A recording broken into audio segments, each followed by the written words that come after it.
이제 우리 하나님 말씀을 나누려고 합니다. 네, 오늘 말씀의 제목은 아버지의 마음이라는 말씀의 제목으로 은혜의 말씀을 나누기 원합니다. 우리 지난주 설교 기억하시나요? 지난주 설교 제목이 뭐였죠? 예, 아빠 찬스. 네, 아빠 찬스였습니다. 이 아빠 찬스라는 제목은 하늘 아버지를 우리가 모시고 있는 믿음의 자녀이기 때문에 정말 아버지께 마음껏 구하여, 세상의 아버지는 계속해서 말씀드리면 죄송하기도 하고 또 서로가 부담스러울 수 있지만 하늘 아버지는 그렇지 않다는 것이죠. 마음껏 구하셔서 우리 아버지의 자녀로서 그 특권을 누리는 사람, 그래서 특권이 무엇입니까? 기도라는 특권이고 은혜라는 특권이고 하나님 자녀된 권세의 특권을 누려야 되는데, 이 다니엘 기도를 통하여서 마음껏 누리십시오 라는 그 주제의 말씀으로 같이 은혜를 나누었습니다. 그렇다면 이번 주에는 이제 하나님 아버지의 마음을 헤아리기 원하는 그 자녀된 도리를 이야기하려고 합니다. 오늘 말씀을 통하여서 하나님 마음이 우리 심정 가운데 새겨지고 하나님 마음이 깨달아지는 그런 믿음의 철난 자녀로서 아버지께 효도하고 또 아버지의 마음을 담아가고 또 닮아가는 복된 시간이 되시기를 간절히 소망합니다. 소망합니다. 네. 오늘 함께 나눌 누가복음 15장 말씀은요, 사실은 바리새인들에게 주시는 예수님의 세 가지 비유의 말씀을 담고 있습니다.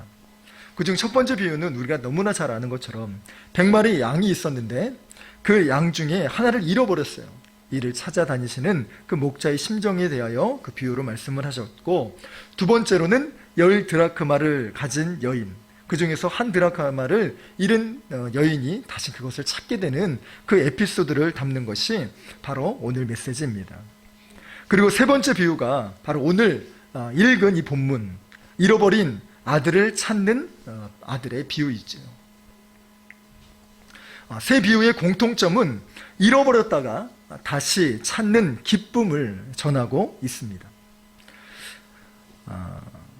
그런데 보통은 이 탕자의 비유라고 사람들은 이제 알고 기억하고 있는데, 더 정확한 이름을 한다면 탕자의 비유는 그냥 모든 걸 탕진한 아들이라는 뜻이에요. 그런 사람이라는 뜻인데, 제일 중요한 것은 잃어버린 아들을 찾는 마음이고 또 이때 보여주는 이 아버지 마음이 가장 중요한 핵심이라는 것이죠. 그리고 오로지 이 누가복음에서만 이 메시지를 살펴볼 수가 있습니다. 예수님은 이 비유의 말씀을 통하여서 오로지 하나님 마음이 어떠하신지 또 얼마나 그렇게 찾고 계시는지를 전하고 계시고 있습니다. 오늘 말씀을 통하여서 오늘을 살아가는 우리들에게 어떠한 것이 하나님 마음이고 또 그 어떠한 마음을 우리가 닮아가야 될지 하나씩 살펴보기를 원합니다. 첫 번째는 아버지의 마음은 달려가는 것이라는 겁니다. 우리 본문의 20절의 말씀을 보면 아직 아들과 거리가 먼데 돌아오는 아들을 보며 아버지가 달려갔다라고 기록합니다. 우리는 이 장면을 별 대수롭지 않게 볼 수도 있지만 여기에는 깊은 의미가 담겨 있습니다. 기세 좋게 나간 아들은요, 모든 재산을 다 탕진하고 그렇게 처참한 몰골로 집에 돌아오게 되었습니다.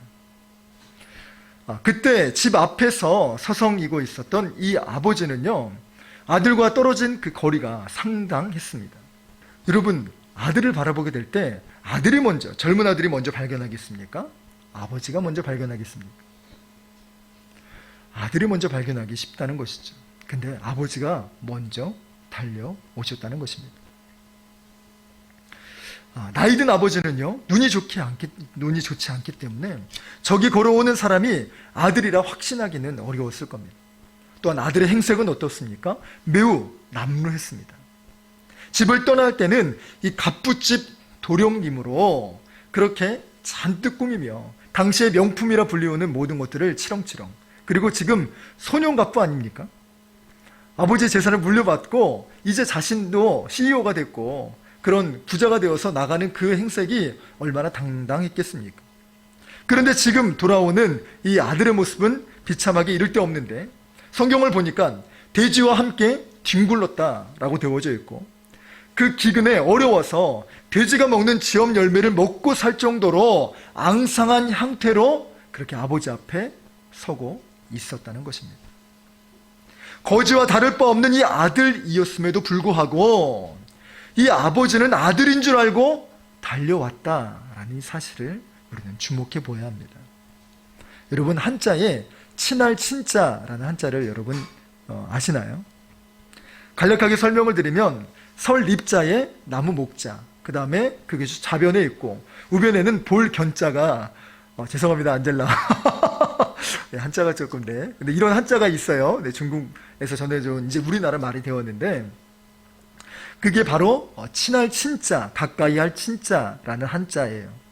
근데 이 단어는요, 놀랍게도 나무 위에 올라서 우뚝 서 자식이 어디 있나 잘 있나 두리번거리는 이 아버지의 형상을 본따서 만든 한자가 바로 친할 친자, 가까이 할 친자라는 것이죠.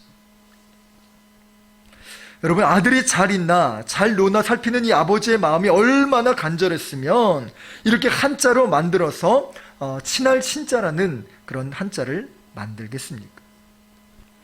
예수님께서 하신 오늘의 메시지는 비록 비유의 말씀이기는 하시지만 하나님 아버지께서 얼마나 당신의 자녀를 품고 기다리시는지를 보여주시는 아주 진귀한 또 깊은 사랑이 담겨져 있습니다. 잃어버린 아들을 찾기 위한 이 하나님 아버지의 마음이 예수님을 통하여서 전달될 때 바리새인들은 그 메시지를 얼마나 새겨 들었을까라고 생각해 볼 수 있습니다. 여러분, 예수님께서 이 비유를 들으면서 하나님 아버지에 대한 비유를 다소 충격적으로 표현했어요. 그것이 무엇이냐?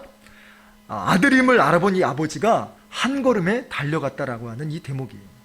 그냥 우리가 볼 때는 그럴 수 있지, 아들 보니까 달려가는 것 당연한 것 아닌가 이렇게 생각할 수 있는데 당시의 유대 문화를 보게 되면 여러분 절대 이것이 있을 수 없는 이름을 알게 됩니다.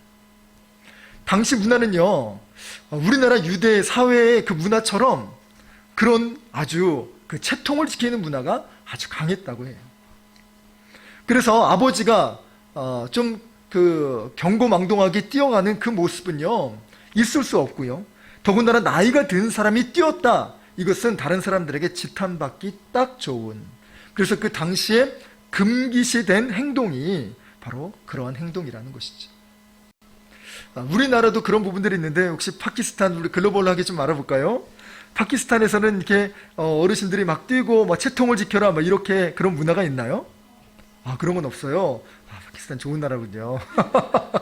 맞아요. 그냥 반가우면 다 표현하는 거죠. 근데 우리식은요 그렇지 않았어요. 사랑하고 이뻐도 표현을 하지 않습니다. 아무리 이뻐 죽겠어도 개똥이 소똥이라고 불렀어요.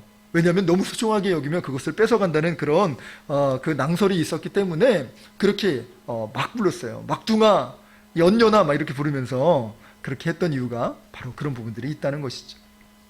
근데 유대 사회도 그러한 부분들이 있었던 것 같습니다.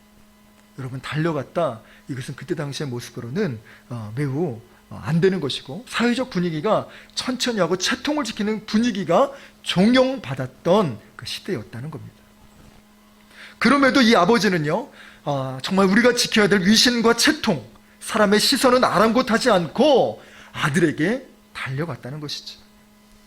이 부분만 봐도 아버지가 얼마나 아들을 기다렸는지, 아버지가 아들을 얼마나 사랑했는지 사람의 시선은 정말 다 제껴두고 아들에게 달려갔다라는 장면을 당시 문화를 공유하고 있었던 제자들에게, 또 바리새인들에게 이것을 전하였다는 것입니다. 여러분, 이것이 바로 하나님 아버지의 마음이라는 겁니다. 여기서 더 중요한 은혜의 포인트가 있습니다. 앞서 말씀을 드렸다시피 아버지가 과연 아들을 단박에 알아보셨을까 하는 점입니다. 말씀을 묵상하며 저는 그렇지 않았을 거라고 확신하게 되었습니다. 제 자신을 봐도 그러니까요. 말씀드린 바와 같이 이 아들은요, 남루한 행색에 또 심한 기근으로 깡마른 그런 모습으로 오게 되었습니다. 남루할 정도가 아니라 정말 그지와 다를 바 없는 그 모습으로 아버지 앞에 달려왔다는 것이지요. 게다가 아버지는 어떻습니까? 노안으로 눈도 침침한 상태에서 아들이 달려오는 것을 보고 100% 아들임을 확신하며 정말 달려갔을까? 그렇지는 않을 수 있다는 것이 왜 그러냐면 아버지는 아들 맞나? 이것을 확인하고 그제서야 달려가는 아버지가 아니라는 것입니다. 이를 달리 얘기하면 아버지는 이전에도 숱하게 아들과 비슷한 사람이 지나갈라 치면 무조건 달려가서 아들임을 확인하는 것이 바로 아버지의 마음이셨다는 것이에요. 그나저나 이렇게 말하지도 않았을까요? 아버지 이제 그만 뛰어다니세요. 창피해. 동네 창피하기. 정말 매번 번번이 왜 그러세요? 그럼에도 아버지는 오늘도 아들처럼 보이는 그 아들을 보며 서성이고 있다가 그 젊은이가 지나갈라 치면 또다시 달려가서 아들인지 아닌지 확인합니다. 그러다 아니게 되면 미안합니다. 제 아들이랑 너무 닮아 보였습니다. 제가 눈이 어두워 이런 실수를 했습니다. 그런데 제 아들이랑 너무 닮으셨네요. 이 늙은이가 주책입니다. 용서해 주세요. 그러기를 몇 번이나 반복하지 않았을까요? 여러분, 아들을 보고 그것도 늙은 아버지가 먼 거리에서 한 번에 하고 달려왔을까요? 저는 있을 수 없는 일이라고 생각합니다. 아버지는 그가 아들이 아니더라도 몇 번이나 아들을 만나 또 아들이 정말 돌아왔나? 그것을 확인하기 위해 달려갔을 것입니다. 여러분, 이것이 바로 하나님 아버지의 마음이라는 것입니다. 여러분, 육신의 자녀도 마찬가지입니다.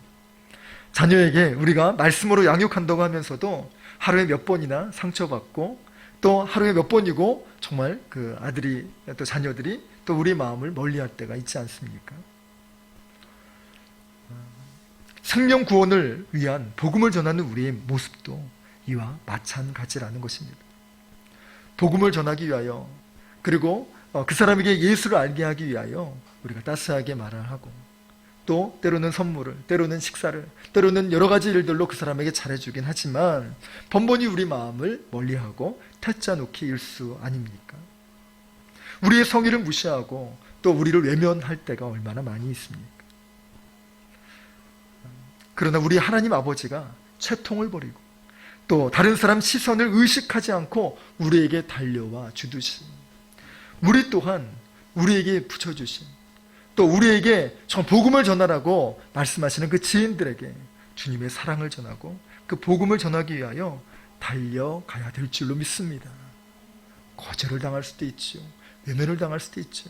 여러분, 정말요, 저도 복음을 전하면서 진짜 내 복음이 없었으면 이 사람이 나를 이렇게 무시했을까 싶을 정도로 진짜 어떤 사람은 정말 경멸의 눈빛을 쏘아대며 가는 사람들도 왕왕 만나게 됩니다. 그런데 그때마다 하나님 아버지의 마음을 품지요. 우리 아버지도 이렇게 달려오셨습니다. 그 아들이 아니면 그것을 확인하고도 그렇게 정말 터털터털 그 허무한 마음으로 돌아가셨을 그 아버지의 마음을 생각하며 나도 이 사랑을, 나도 이 마음을 가지고 있지 아니하고 복음을 전해야지. 여러분, 하나님 아버지의 마음을 가진 사람과 그렇지 않은 사람은 다를 수밖에 없습니다. 우리가 똑같이 때로는 이 정말 아버지를 무시할 때가 있어요. 하나님 왜 내게 이거 안 주시나요? 마치 우리가 꺼드린 것처럼. 왜 하나님 나를 이렇게 사랑하지 않으시나요? 마치 당연한 걸 요구하는 것처럼. 그렇게 날카로운 비수를 들어 그런 사춘기 아들처럼 그렇게 부모님의 마음을 아프게 하는 것이 우리의 모습 가운데는 혹시 없습니까? 그럼에도 불구하고요, 우리 하나님 아버지는요 정말 화 한 번 제대로 내지 아니하시고 기다려주십니다. 그리고 아들이 마음을 열 때까지 주님께서는 기다려주시고 품으시고 계십니다. 이 아버지의 마음을 품고 자녀를 품으시며 또 우리가 만나서 복음을 전하여 생명을 인도할 그 사람에게 이 마음을 주시기를 바랍니다. 전도 대상자인 이 VIP를 놓고 기도하며 여러분 때로는 달려가기를 원합니다. 우리의 채통, 우리의 위신, 우리의 자존심은 잠시 접어두고 오로지 하나님 아버지의 마음과 그 생명을 구원하기 위한 이 마음으로 무장하며 날마다 그 영혼들에게 달려가시는 우리 믿음의 성도님들 되시기를 소망합니다. 두 번째로는 아버지의 마음은 주는 것이라는 겁니다. 12절의 말씀을 보면 이 철부지 아들은 자신의 유흥을 즐기기 위하여서 아버지의 재산을 요구합니다. 성경학자들에 따르면 당시 이 아들의 나이가 몇 살이었을까라고 궁금해했어요. 그래서 이를 연구해 보니까 한 대략 성인이 되기 전의 나이, 그래서 한 17세가량쯤으로 이 아들의 나이를 계산해요. 여러분, 지금으로 말하면 고등학생 아이가 아버지한테 아버지, 나 아버지 재산 주세요. 쉽게 말하면 정말 동네 한의원에 있는데 그 한의원 아들이 아버지에게 재산을 요구해서 그렇게 강남에 가가지고 질펀하게 놀고 온다는 그 소문이 났다는 거예요. 여러분, 살아계신 아버지에게 이보다 더 폐악질, 이보다 더 심한 폐륜질이 있을까요? 이것은요, 아버지에게 있어서는요, 매우 기분 나쁘고 무리한 일이에요. 분명합니다. 보통 아버지는 연세가 많을 때도 자녀들이 아버지 유산 주세요라고 이야기할 수 없어요. 그럼 아버지의 화를 돋게 되죠. 하물며 건강한 아버지, 정말 창창한 이 아버지 앞에 유산을 달라고 하는 것은요, 아버지를 모독하는 처사입니다. 더군다나 이 아들에게 재산을 주면 이 아들이 뭘 할지 뻔히 보이기 때문에 더더욱 줄 수 없는 화날 일이지. 그런데도 아버지는요, 이 아들에게 재산을 주었다고 합니다. 왜일까요? 여러분, 여기서 중요한 것이 있습니다. 아버지가 아들에게 돈을 주었다는 것이, 재산을 주었다는 것이 중요한 것이 아니에요. 더 중요한 것은 이 아들의 결정을 존중해 주었다는 것이고, 이 아들의 행하는 모든 일들에 정말 자유함을 주셨다는 것입니다. 이게 하나님 아버지로 대입시키면 여러분, 바로 선악과가 그렇습니다. 많은 사람들이 생각을 합니다. 하나님 왜 선악과를 만드셨나요? 혹시 고민해 보신 분 저기 있으세요? 선악과 왜 만드셔가지고 정말 굳이 저거 정말 따먹으려고, 이거 하나님이 그렸던 빅픽처 아니야? 사람의 근성을 누구보다 잘 알았기 때문에 이것을 가지고 시험하신 거 아니야? 여러분, 절대 그렇지 않습니다. 여러분, 아름다운 사육이라는 것은 절대 불가합니다. 여러분, 아무리 그 사람을 사랑한다고 해도 그 사람을 집에다 데려놓고 아무데도 못 가게 하고 오직 나만 보기 위하여서 집안에 가둬놓고 자물쇠 잠그고 나 갔다 올게, 나 당신 사랑해, 여러분, 이거는 비정상적인 사랑입니다. 여러분, 흔히들 그런 얘기들 하잖아요. 사랑을 하면 놓아줘야 된다고. 정말 사랑한다면 정말 그 사람을 내 곁에서 놓아주기도 해야 된다는 그런 노랫말 가사도 있지 않습니까? 여러분, 사랑은요, 그 사람이 정말 기뻐하는 일들을 하는 것을 지켜보는 것 또한 사랑입니다. 그 아들이 그렇게 조르면 이 재산을 뻔히 잃을 것도 알지만 그 아들을 존중하고 또 그 아들이 하는 이 부분들을 막지 않고, 막으면 더 큰 일들이 일어나는 것을 알고 있었기 때문에 그것을 뻔히 알고 뻔히 고생할 게 다 보이는 아버지의 마음이지만 이것을 허용해 주신다는 것이, 이것을 우리의 삶으로 돌아보면 어떻습니까? 우리도 마찬가지라는 거예요. 여러분, 죄 짓는 사람들이 있어요. 하나님 어디 계세요? 하나님 없잖아요. 내가 이렇게 잘못한 짓을 해도 하나님 나 혼내키지 않으잖아요. 여러분, 그게 사실 하나님이 안 계셔서 하는 것이 아니라 그거야말로 하나님이 살아계신 증거라는 거예요. 하나님이 용서하시는 증거고. 여러분, 세상이 그 어떤 신도 하나님을 대적하는 사람, 신을 대적하는 사람은 가만두지 않습니다. 그런데 하나님은요, 그 부분들 가운데 몇 번이고 참으시고 노하기를 더디하시는 분이 우리 하나님 아버지시라는 거예요. 그것이 놀라운 하나님의 사랑의 반증이라는 것이죠. 더 놀라운 것은요, 이렇게 재산을 탕진하고 돌아온 이 망나니 같은 아들까지도 받아주시는 것이 바로 아버지의 마음이시라는 겁니다. 그 아버지는요, 집안에 들어가셔서 집에서 가장 좋은 옷을 내어다가 입혀 주었습니다. 여기서 말하는 옷이란 스톨렌이라는 단어인데 이것은 당시 왕이나 입을 수 있을 만한 매우 좋은 옷을 말합니다. 이 말을 다시 말하면 개인 가정에서는 평소에 함부로 입을 수도 없는 아주 진귀한 옷을 말합니다. 이것을 아버지가 아들에게 가져다 입혔다는 것이에요. 또 아들에게 가락지를 끼워줍니다. 이것은 지난주에 말씀드린 바와 같이 아들에게 주는 인장 반지를 말해요. 우리 가족의 구성원이요, 우리 가족의 상속자임을 상징하는 이 도장이 찍혀진, 이 가문의 도장이 찍힌 인장 반지, 이것을 다시 끼워줬다는 거예요. 이것은 무슨 말이냐?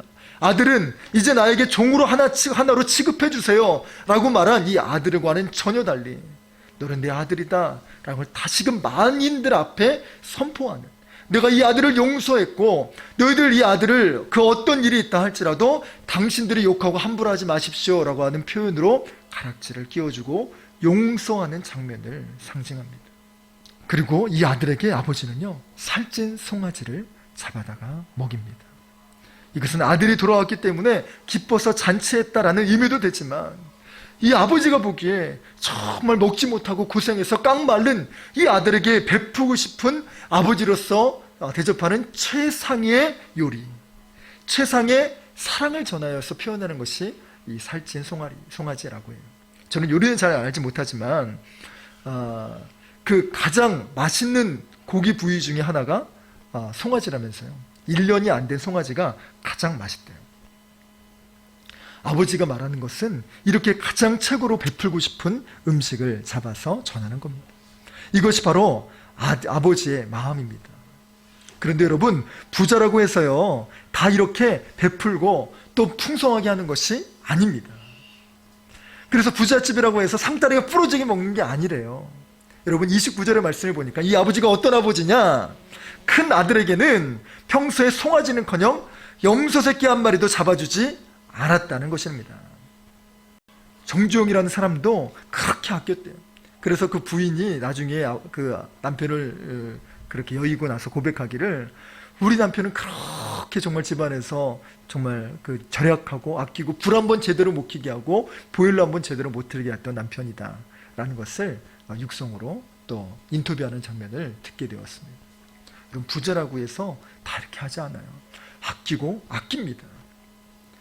그 아들에게 정말 염소새끼 한 마리도 잡아주지 않은 이 아버지의 마음은 무엇이었을까? 편이었을까요?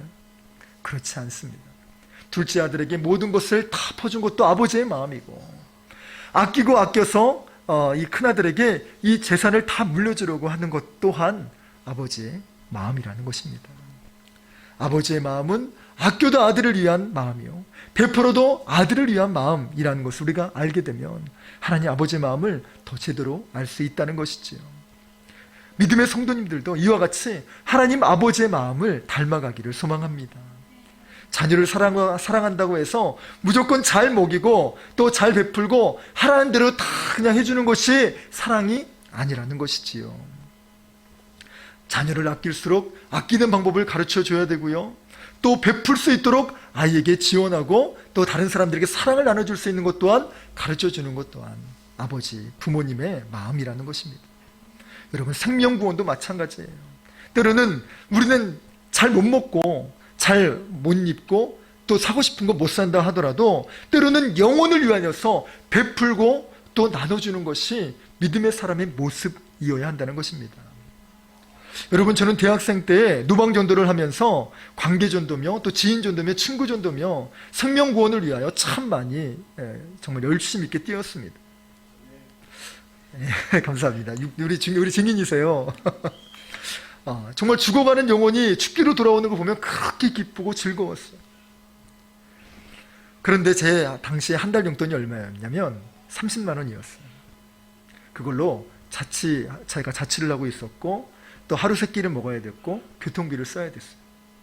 그럼 여러분, 평균 하루에 10,000원 써야 되는데 그 가운데서도 헌금도 해야 되고 다 해야 됐죠.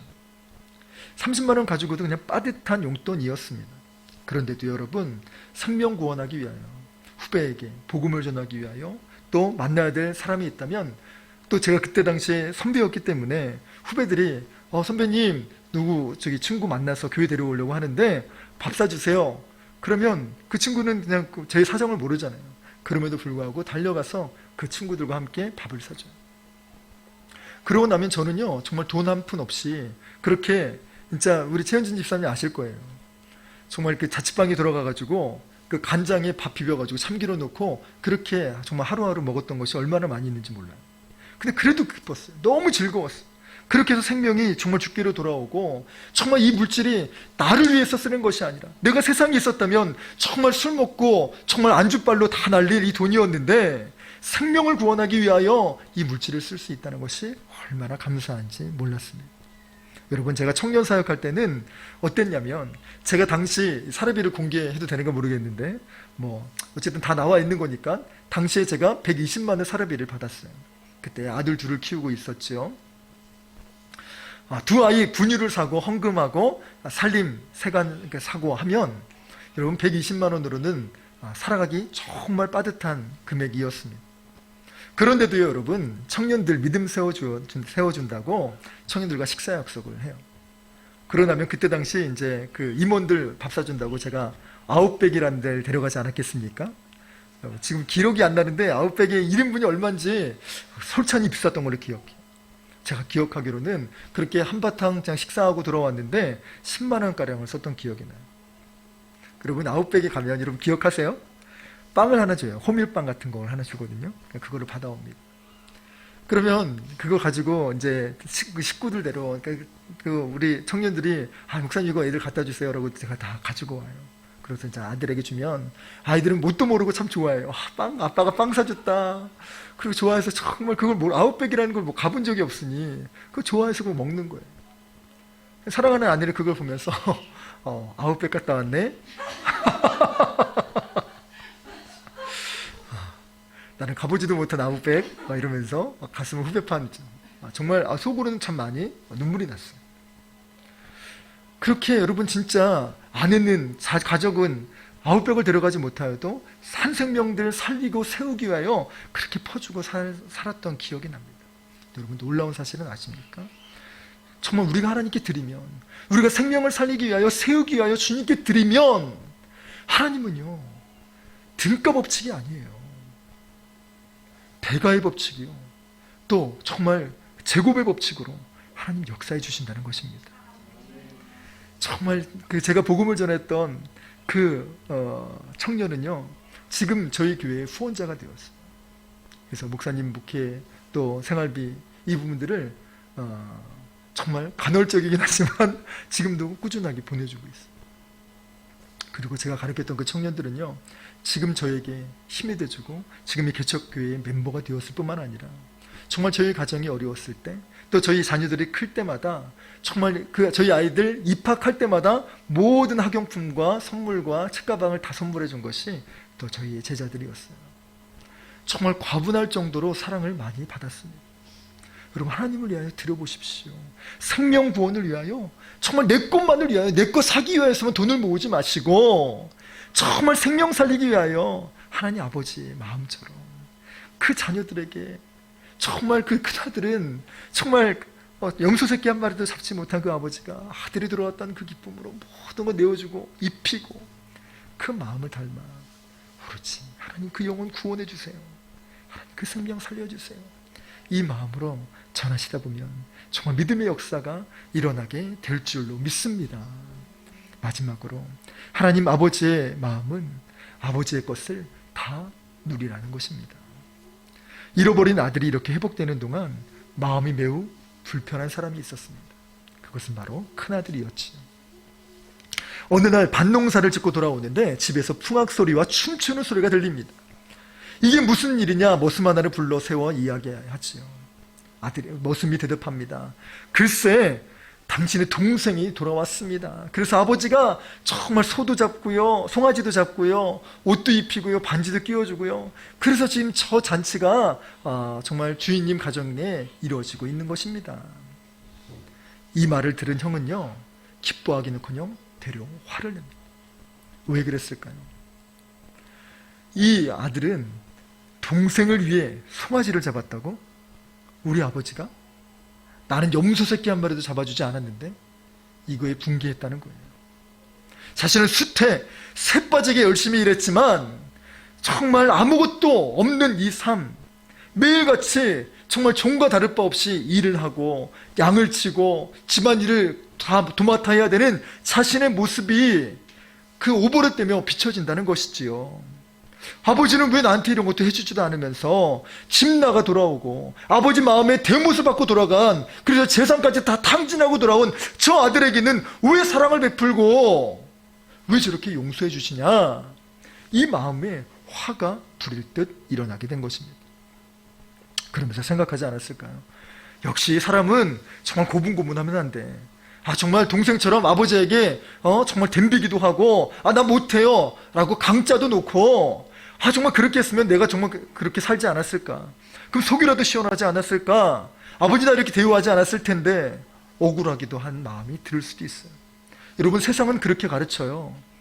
여러분, 고분고분하지 마십시오. 정말 뭐라 그러죠? 유명한 대사처럼 사람이 호의를 베푸면 그것이 권리인 줄 안다고. 사람이 호의를 베푸면 자기가 둘리인 줄 안대요. 네, 웃기라고 말씀드린 말씀을 그래서 호의호의 막 둘리고 요리복 죄송합니다. 근데 제 아들이 괴로워하고 있어요. 아버지 정말 그런 드립은 제발 그만, 이런 사인을 보내고 있습니다. 그런데 여러분, 세상은 이야기예요. 참으면 바보예요. 억울한 일을 당하면 덤비기도 하고 화를 내기도 하고 큰 소리를 쳐야 한다고 가르칩니다. 그래야 다른 사람이 나를 함부로 대하지 않는다고 가르쳐요. 대접해 준다고 합니다. 그래야만 이용당하지 않는다고 이야기를 해요. 저 역시 그렇게 살았던 적이 있어요. 소리치고 제 권리를 주장하고 정말요, 대접해 주더라고요. 저를 가볍게 여기지 않더라고요. 근데 그게 좋은 것만인 줄 알았습니다. 네, 반드시 여러분, 내가 한 일을 한 일대로 돌아오게 되어 있어요. 뿌린 대로 거둔다고 하시는 말씀은 좋은 것을 뿌리면 좋은 것을 거두지만 나쁜 것을 뿌리면 그 나쁜 것 또한 고스란히 거두게 된다는 것이지. 여러분, 그래서 우리는 주변에 좋은 것을 심어놔야 돼요. 그래야 우리가 배고플 때, 우리가 없을 때 정말 주변으로부터 거둬들일 수 있게 되는 것이지요. 비록 다시 돌아온 이 동생은요, 아버지가 잔치를 열어주었지만 아버지를 떠난 이 아들의 삶은 어땠을까요? 얼마나 비참했을까요? 정말 일평생 경험해보지 못한 이 힘듦을 경험하지 않았을까요? 아무것도 남지 않고 정말 종으로 하나 써주세요 라고 하는 이 마음으로 돌아오는, 이 이제 성인이 돼서 돌아온 이 아들의 모습을 보는 이 아들의 마음이 어땠을까요? 반면 형은 어떻습니까? 육의 눈으로 보면 정말 고생한 게 많아 보여요. 동생은 놀고 즐길 때에 자신은 떼양빛 밑에서 밭일을 해야만 됐고 양을 쳐야만 했습니다. 둘째가 돌아오고 나서 자신의 것은 아무것도 없는 줄 알았어요. 또 저렇게 아들이 요구하면 또 주시겠지. 아버지는 잔뜩이 불평하는 아들에게 오늘 본문의 말씀과 같이 이렇게 말씀하십니다. 쉬운 성경 버전입니다. 아들아, 너는 언제나 나와 함께 있었으니 내가 가진 모든 것이 내 것이 아니냐. 여러분, 아버지는 말씀하십니다. 아버지 것이 다 내 것이라고. 이 말은요, 우리 아버지는 아들에게 남김없이 다 줄 준비가 되어 있으시다는 것입니다. 그 어떤 아버지도요, 자신이 죽을 때 모든 재산을 다 싸가지고 가는 아버지가 한 사람 없습니다. 아버지는 있는 것도 다 죽어도 모자라 꼬서라도 줄 판입니다. 이것이 바로 아버지 하나님의 마음이시라는 거죠. 아버지 것이 다 내 것이다라고 말씀하신 이 아버지의 마음은 실제로 또 허튼 말이 아닙니다. 사실 둘째 아들의 몫으로 가져간 이 유산은요, 실제로는 그렇게 많지 않았다고 해요. 원래 유대인 전통에 의하면 장남은 다른 자녀들보다 두 몫을 더 받았다고 합니다. 형제가 둘이면 형은 두 몫을 가지니까 동생은 하나. 그러면 3분의 1은 형 거, 3분의 1은 동생 거가 되는 것이지요. 그런데 아버지가 살아생전에는 유산을 물려줄 수가 없어요. 그런데 만에 하나 물려준다고 한다면 자기가 받을 몫을 전체를 받을 수 없고 그나마 그 가진 그 재산에서 역시 3분의 1만 가질 수 있다는 것입니다. 그러면 이 아들은 얼마나 받았을까요? 아버지 재산의 3분의 1, 그리고 아버지 생전에 받았기 때문에 그 역시에서 3분의 1, 그러면 도합 9분의 1만 가져갈 수 있었다는 것이죠. 이 말을 반대로 한다면 큰아들의 몫은 얼마였습니까? 9분의 8. 이것을 퍼센트로 한다면 대략 89%. 여러분, 원래 이 큰아들이 받아야 될 몫은요 66%밖에 되지 않았어요. 근데 이 아들의 깽판으로 인하여서 자신이 돌아오는 이 몫은 89%로 높아지게 됐고 거의 대부분의 재산을 이제 받게 되었다는 것입니다. 그러면 이 아버지 말대로 정말 이 모든 재산은 이제 하나 동생 것 없이 고스란히 내 거야 라고 말한 말이 맞다는 것이죠. 여러분, 그럼에도 아들은 그 사실들을 몰라서 불평만 했습니다.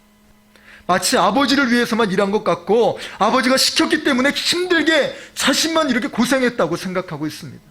그런데 절대 그렇지 않다는 것입니다. 사실은 여태까지 이 큰아들은 자신의 재산 또 자신의 밭을 일구고 있었다는 것입니다. 모두 다 자기 것이었으니까. 여러분, 이것은 우리에게도 마찬가지입니다. 우리는 때로 하나님이 시켜서 일한다고 해요. 하나님이 억울한 것 정말 시켜서 마지못해 우리가 하나님 또 이런 거 나만 시키셔. 제 아들들도 뭘 시키면 나만 시켜요. 제가 좀 많이 시키나 봅니다. 네. 그래서 그런 부분들이 이제 할 때가 있죠. 네, 여러분, 우리는 마치 하나님의 일을 우리가 그냥 해드린다고 생각을 할 때가 있어요. 누가 하라고 하니까 그냥 그렇게 마지못해 누구를 위해서 무엇 때문에 때로는 조건을 달아서 그렇게 할 때도 많이 있지요. 여러분, 하나님은요 그렇지 않아요. 기도도 마찬가지고 전도도 마찬가지고 봉사와 섬김도 마찬가지입니다. 누구 때문에 정말 누구 좋으라고 하는 일이 아니고 나를 위해서 하는 것입니다. 기도하면 내가 응답받는 것이고요. 전도하면 내가 복을 받는 것이고요. 봉사와 섬김을 하면 내가 상급을 받는 것입니다. 그래서 다니엘 기도회 때 어느 목사님께서 그 말씀하신 거 여러분 기억하세요? 구원은 믿음으로 받는 것이지만 상급은 행위로 받는 것이다. 정말 맞더라고요. 여러분, 구원은 받지만 여러분 천국에 가서 부끄러운 구원을 받는다고 해요. 그런데 주님을 위하여 봉사하고 드리고 살면 정말 천국에서 그 하늘 상급을 누리고 살아간다는 것입니다. 근데 이게 거꾸로 되면 안 되겠죠? 행위가 앞서면 구원이 아니에요. 구원이 따라오고 그 구원에 걸맞는 삶을 살아야 된다는 것이 역시나 야고보 형제의 말씀 아니겠습니까? 우리는 누구를 위해 신앙생활하는 것이 아니고 누구를 위해 기도하는 것이 아니고 누구를 위하여 봉사하는 것이 아니라는 것입니다. 하나님의 자녀이기 때문에 첫째로는 그 은혜에 감사하여 모든 것을 주신 아버지께 자신의 생명까지 내어주신 예수 그리스도께 은혜 갚기 위하여 우리가 봉사하고 섬기는 것입니다. 그리고 또 한 가지, 정말 나에게 모든 것 주시기 위한 하나님의 사랑 때문에 우리가 봉사하고 섬기는 것이지요. 생명구원도 마찬가지입니다. 우리는 아버지의 마음으로 우리 주변의 모든 사람들, 우리 자녀들까지 품어가시기를 바랍니다. 이제 다음 주면 추수감사주일입니다. 하나님이 가장 기뻐하시는 그 일은 무엇일까요? 그 추수는 무엇일까요? 생명구원의 열매일 것일 겁니다. 이 일을 위하여 당신의 아들을 내어주셨고 또 예수님은 이 일을 위하여 자신의 생명까지 던져주셨습니다. 이 생명구원이 여러분 이만큼 중요한 거예요. 여러분, 기도하면 기도할수록 느껴요. 우리 교회가 부흥해야 되는 가장 큰 첫 번째 목적은 교인 수 한 사람 한 사람 채우는 것이 아니라 정말 이 다니엘 기도를 통해서 제게 다시금 부어주신 하나님 마음은 무엇이냐면 그들 한 생명 한 생명이 주님으로 인하여 변화되고 또 정말 자녀된 특권, 정말 아빠 찬스를 누리며 정말 이 세상의 험한 세상 가운데 이 코로나보다 더 정말 심한 위기 가운데서도 하나님 한 분 붙들며 정말 이겨내는 삶. 그래서 예수님 한 분이라면 충분한 그 삶을 살기 위하여 살아가는 그 삶. 이것이 바로 믿음의 삶이라는 것이지요. 여러분, 아버지께서 우리에게 주신 이 사랑을 우리도 다른 사람에게 전하고 나누고 베풀기를 원합니다. 그런 마음으로 하나님께 쓰임받을 뿐만 아니라 하늘 은총과 은혜를 다 누리시고도 남는 복된 우리 히스토리 교회 전 성도님들이 되시길 주 예수 그리스도의 이름으로 간절히 축원합니다. 우리 이런 마음으로 우리 같이 하나님께 찬양 드리시겠습니다.